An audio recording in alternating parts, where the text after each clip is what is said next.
আমাদের মানুষের জীবনটা কিন্তু একেবারেই মানে ধোঁয়াশাচ্ছন্ন বা অনিশ্চয়তাময়। আমরা অনেক সময় যা ভাবি, যা করতে চাই, যা আশা করি, সেটা কিন্তু অনেকাংশেই ফুলফিল হয় না, পরিপূর্ণতা পায় না।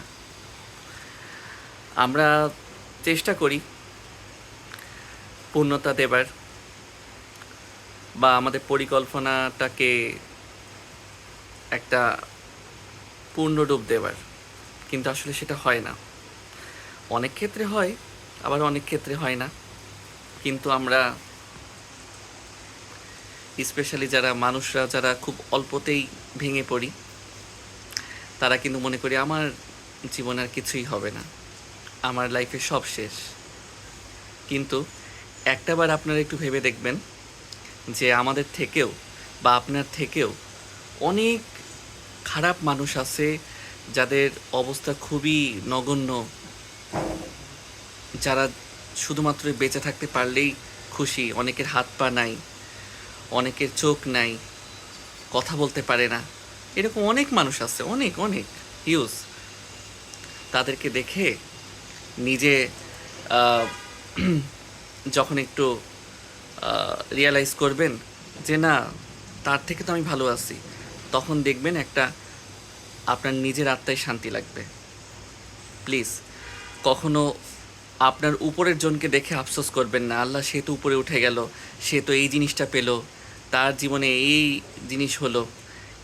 এই এই কম্প্যারিজনে যাবেন না প্লিজ। এটা অনেকেই করেন। এটা কি বলবো আসলে, স্বভাবগত বৈশিষ্ট্য না কি বলবো, অভ্যাসগত, জানি না। এটা অনেকেই করেন।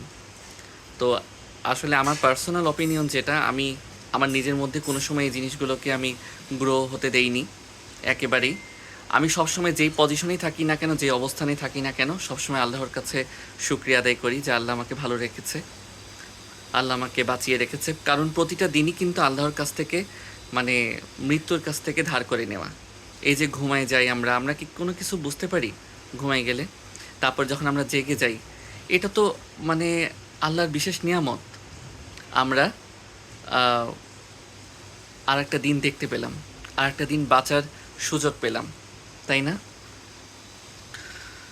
তো আমাদের ভিতরে আসলে এই জিনিসটা সবসময় উপলব্ধি করা উচিত যে প্রতিটা দিনই আমাদের কাছে একটা সুযোগ, উপহার, একটা চান্স। ঠিক আছে? তো আমরা চেষ্টা করব পরিশ্রম করতে, চেষ্টা চেষ্টার কোনো ত্রুটি রাখবো না। কিন্তু চেষ্টার পরও যদি সেই জিনিসটাকে না পাই, সেটা যদি না হয়, কোনো সময় আফসোস করব না, হতাশাগ্রস্ত হব না। তাহলে জিনিসটা কি হবে, এই যে মন আছে না, ভিতরের যে মন, এটাকে একেবারে কুড়ে করে খাবে, খারাপ করে দিবে। আল্লাহ, এটা আমার হলো না, ইস, পারলাম না ওটা করতে। সারাক্ষণ মনটা খারাপ থাকবে, কোনো কিছু করতে ইচ্ছা হবে না, কোনো কাজে মন বসবে না। কিন্তু এটা যদি মনে করি চেষ্টা তো করছি কিন্তু হলো না, থাক, হয়তো এটা আমার ভাগ্যে ছিল না, হয়তো বা এটা আল্লাহ আমার জন্য রাখিনি, তাহলে কিন্তু আর কিছু মনে হবে না। তো এইটাই, মানুষের জীবনটা আসলে এরকমই। তো এটা নিয়ে আশাহত হওয়া যাবে না। সব সময় আল্লাহর উপর ভরসা রাখতে হবে, সেই অনুযায়ী কাজ করে যেতে হবে। তবেই না বেঁচে থাকাটা পরিপূর্ণতা পাবে।